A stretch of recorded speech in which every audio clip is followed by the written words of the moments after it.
बड़ा सादा सा सवाल है और मैं बड़े पेशेंस से और बड़े तहम्मुल और बुर्दबारी से आपसे पूछ रहा हूं। मैं जान के मान पाऊं तो मैं अर्ज करूं, 150 रुपये फी लीटर था सर पेट्रोल की कीमत उस वक्त जिस वक्त पीटीआई गवर्नमेंट जा रही थी, यानी पीटीआई गवर्नमेंट के आखिरी महीने में 150 रुपये फी लीटर था और हमने कहा कि इकोनॉमिक लैंडमाइंस लग गई हैं। आज पेट्रोल की कीमत 272 रुपये फी लीटर है, डीजल की कीमत 273 रुपये फी लीटर है। मैं तो सिर्फ ये पूछ रहा हूं कि जब हुकूमत जा रही होती है तो वो भले जो भी हो, वो ये कहते हैं कि जी हम इसलिए कर रहे हैं ताकि हमने इलेक्शन में जाना है तो कॉन्स्टिट्यूएंट से हम वोट ले सकेंगे, या इलेक्शन या पॉपुलर डिसीजंस होते हैं। आपकी हुकूमत ने जिस तरह का डिसीजन किया है, मुझे नहीं लगता कि बहुत जल्द आप ये सोच रहे हैं कि इलेक्शंस होंगे या इलेक्शन मोड में अपने आप को महसूस कर रहे हैं। देखिए, हमारे लिए बड़ा आसान था कि हम भी इमरान खान की तरह एक ये इस किस्म की हरकत कर जाते, गैर संजीदा, और पाकिस्तान की रियासत के लिए मुश्किलात खड़ी कर जाते जो उन्होंने किया। जैसे उन्होंने IMF का मुआहदा तोड़ा, बड़ा आसान था हमारे लिए भी। लेकिन जो ये मुआहदे होते हैं ना मेरे भाई, ये दो अफराद के दरमियान नहीं होते। ये हुकूमत पाकिस्तान और IMF के दरमियान था। ऑलरेडी ट्रस्ट डेफिसिट था, इसलिए हमने भी ये बोझ भी अपने ऊपर लिया है, ये मलबा भी अपने ऊपर लिया है।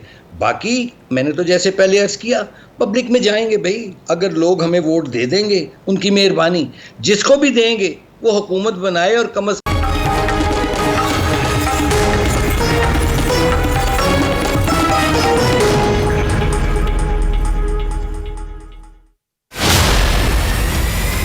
मफाद में सामने रखते हुए जो इस वक्त यही ज़रूरी है कि जो मिनिमम जो कैलकुलेट हुई है रात इंक्रीज़ वो पास की जाए। नई कीमत जो 273 रुपये 40 पैसे होगी।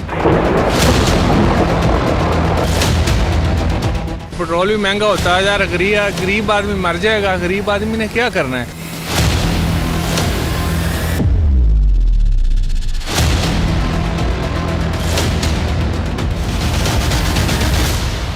ना कहीं ये ठान रखा है कि वो जाते जाते ना तो खुद सुकून करेगी और ना ही आवाम को चैन से जीने देगी। यही वजह है कि हुकूमत ने अपने आखिरी अयाम में तरक्याती स्कीमों से लेकर यूनिवर्सिटीज तक के कयाम के बिल्स और फंड्स मंजूर किए ताकि वो इन प्रोजेक्ट्स पर कुछ सरसरी अमल दरामद करके आवाम का सामना कर सके। लेकिन दूसरी जानिब वो ऐसे फैसले भी कर रही है कि जिससे उनका आवाम में निकलना तो दरकिनार, घरों से बाहर जाना भी नामुमकिन हो जाएगा। यकमुश्त बिजली की कीमतों में कई गुना इजाफा, LPG महंगी करने के बाद अब हुकूमत ने पेट्रोलियम मसनूआत की कीमतों में भी 20 रुपये का इजाफा कर दिया है, जिसका ऐलान इसहाक डार ने किया है। इसहाक डार के पेट्रोलियम प्राइसेस में इजाफे की तकरीर से ऐसा लग रहा था जैसे वो निगरान वजीर आजम ना बनाए जाने का बदला आवाम से ले रहा है। इस तकरीर में जहां उनका कहना था कि यह फैसला इंतहाई मुश्किल था, लेकिन वजीर आजम ने हुक्म दिया कि आवाम की बेहतरी के लिए फैसला किया जाए तो इसके लिए कीमतों में इजाफा किया जाए। ये हुकूमत कहने को तो सिर्फ इसलिए इक़्तिदार में आई कि इन्हें आवाम के दुखों का मदावा करना था, लेकिन 1.5 बरस गुजरने के बाद भी ऐसा महसूस होता है कि आवाम के दुखों में 300% इजाफा। लेकिन हुक्मरान इत्तेहाद और इन जमातों के केसेस में उसी रफ्तार से जान खलासी हुई है, जिससे जाहिर होता है कि किन के दुखों का मदावा करना मकसूद था। शहबाज शरीफ हुकूमत में आते ही फरमाने लगे थे कि उन्हें कपड़े भी बेचने पड़े तो बेच डालेंगे, लेकिन आवाम पर कोई आंच नहीं आने देंगे। फिर यूं हुआ कि चिरागों में रोशनी न रही और मुश्किल फैसलों के नाम पर एक के बाद एक महंगाई के बम गिराए गए। शहबाज शरीफ को भीख मांगने से भी नफरत है, लेकिन मजबूरी का बहाना बनाकर तमाम दोस्त ममालिक हत्ता कि IMF से भी नया मुआहदा कर लिया। इन पैसों से अरबों के तरक्याती स्कीमें और फिर उनकी नुमाइश तो की जाने लगी, लेकिन बोझ सिर्फ और सिर्फ आवाम के हिस्से में आ रहा है। ये वही हुकूमत थी जो 2 रुपये पेट्रोल महंगा होने पर दिन रात तनकीद किया करती थी। मरियम नवाज बताया करती थी कि पेट्रोल महंगा करने की तजवीज़ पर उनके वालिद गिरामी इजलास से उठ जाया करते थे। किस तरह हुकूमत और उनके इत्तेहादी होते हुए पेट्रोल की कीमतें बढ़ने पर गुस्से का इजहार करते थे, जरा उसकी एक झलक आपके सामने रखता है।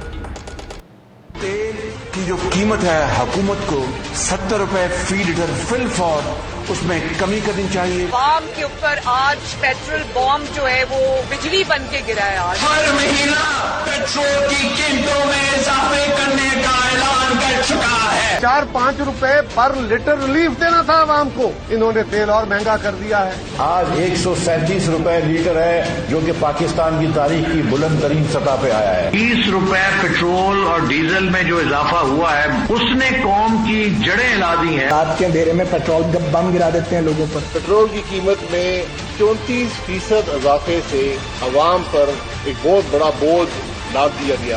आज पेट्रोल की प्राइसेस बढ़ी हैं, कुछ ज्यादा देर नहीं लगेगी, ये बिजली की प्राइसेस भी बढ़े। सागदार साहब पर यकीन रखो, मईशत को इस गिरदाव से निकालेंगे। इस वक्त यही ज़रूरी है कि जो मिनिमम जो कैलकुलेट हुई है रात इंक्रीज वो पास की जाए। नई कीमत जो 273 रुपये 40 पैसे होगी। आपको मुबारक हो। शर्म है तो शर्म भी कर लें। याद माजी अजाब है यारब कि वो क्या कहते थे और आज कर क्या रहे। जब अपना काफिला अज़्म यकीन से निकलेगा आप और मुस्कुराएं, इसलिए कि मुस्कुराने के दिन है ये आज। वेलकम बैक टू पुराना पाकिस्तान। अब कहने को तो ये मौजूदा हुकूमत के आखिरी अय्याम है, लेकिन इन फैसलों से अंदाजा होता है कि आखिरी हिचकियां लेती हुकूमत के फैसले नहीं है। इन फैसलों से दो तरह के खदशात उभरते हैं। पहला ये कि कहीं ना कहीं शहबाज हुकूमत को इस बात की यकीन दहानी करा दी गई कि अगली बारी भी कमोबेश इसी तरह की हुकूमत होगी जिसके वज़ीर आज़म आप होंगे। दूसरा ये कि 90 रोज़ तो क्या, आने वाले 6 माह में भी इलेक्शन होने का नामो निशान नहीं है। इसलिए किसी भी परेशानी के बगैर कोई भी फैसला ले लिया जाए। अगर बात की जाए तो पीटीआई के आखिरी अय्याम के पेट्रोल की कीमत में 20 रुपये फी लीटर इजाफा तो हुआ है। तहरीक इंसाफ का आखिरी महीना यानी मार्च 2022, आटा 78 रुपये, पेट्रोल 150 रुपये, चीनी 80 रुपये, डालडा घी 300 रुपये, बिजली फी यूनिट 14 रुपये, डॉलर 178 रुपये, ज़र मुबादला के ज़खायर 21 अरब डॉलर्स थे। अब पीडीएम हुकूमत का आखिरी महीना जुलाई का महीना अगर देखा जाए, जुलाई 2023, तो आटा 155 रुपये, पेट्रोल 273 रुपये, चीनी 170 रुपये, डालडा 650 रुपये, बिजली फी यूनिट 50 रुपये, डॉलर 286 रुपये और ज़र मुबादला के ज़खायर 8.73 अरब डॉलर्स हैं। ये क्या हो रहा है, क्यों हो, फिर क्या अवामी गैज़ो गज़ब बर्दाश्त कर सकेगी ये पीडीएम हुकूमत?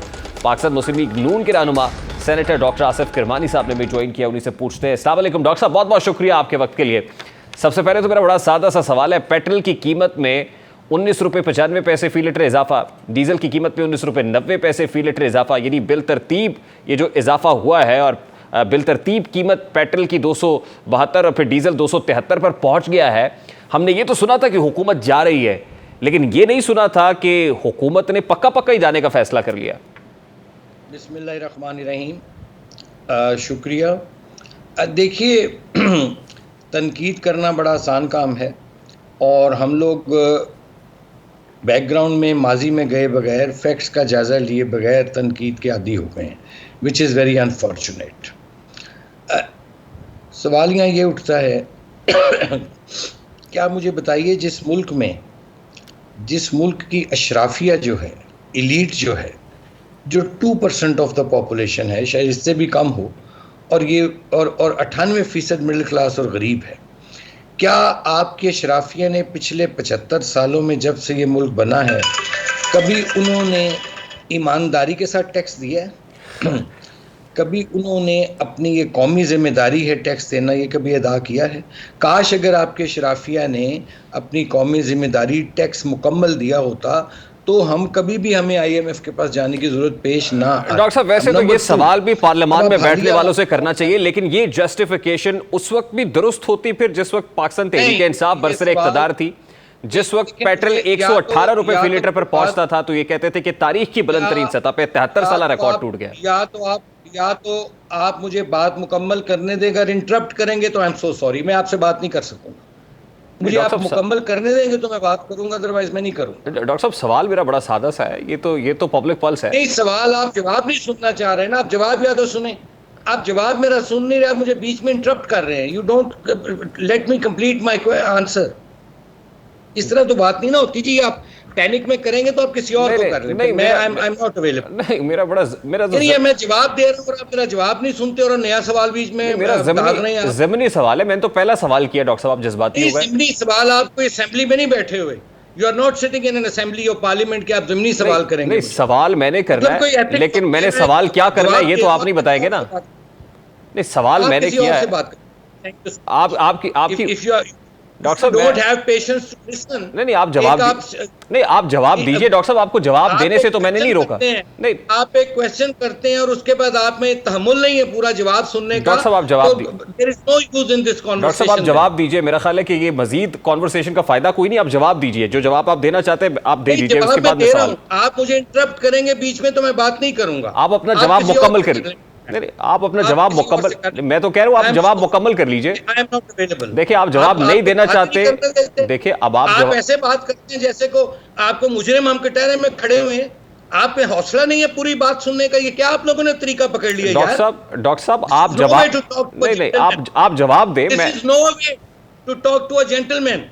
आपने सवाल किया, आपका फर्ज है मुकम्मल जवाब देना, तो और सुनना भी उसका भी आपका फर्ज है। सर मैं बड़े मुद्दबाना अंदाज में कह रहा हूं कि आप जवाब दीजिए सर। आप मुद्दबाना अंदाज में सवाल किया ना, मैं भी मुद्दबाना अंदाज में जवाब दे रहा हूं, लेकिन ये कोई डिसेंसी नहीं है कि आप बीच में इंटरप्ट करते हैं, बात मुकम्मल नहीं होती तो। आप जवाब दें सर। मैं कब जवाब दूं? आपने मेरा सारा खराब कर दिया, मेरा मेरा मेरा जो माइंड है आपने। चले मैं मुझे इजाजत जा रहा हूं, आप तो तैयार ही नहीं है। आप सिर्फ ये कह रहे हैं कि बताओ भाई क्यों तुमने किया। पूछे ना जरा जाकर फिर, जो 64 रुपए लीटर पेट्रोल था जब, वो किसने 150 रुपए लीटर किया? कौन था जो कहता था मैं IMF के पास जाने की बजाय खुदकुशी कर लूंगा, और फिर बाद में IMF के पास भी चला गया? कौन था जिसने IMF के मुआहदे को ब्रीच किया और अपने पर्सनल गेन्स के लिए एक ट्रस्ट डेफिसिट पैदा किया, पाकिस्तान की इकोनॉमी का बेड़ा गर्क किया? कौन था जिसने $3 बिलियन जो कोविड में आया था वो अपने मनपसंद अफराद को बांट दिया? पूछे ना जाके उनको भी। कौन था जो तोशा खाना की घड़ियां बेचकर खा गया? कौन था फॉरेन फंडिंग खा गया?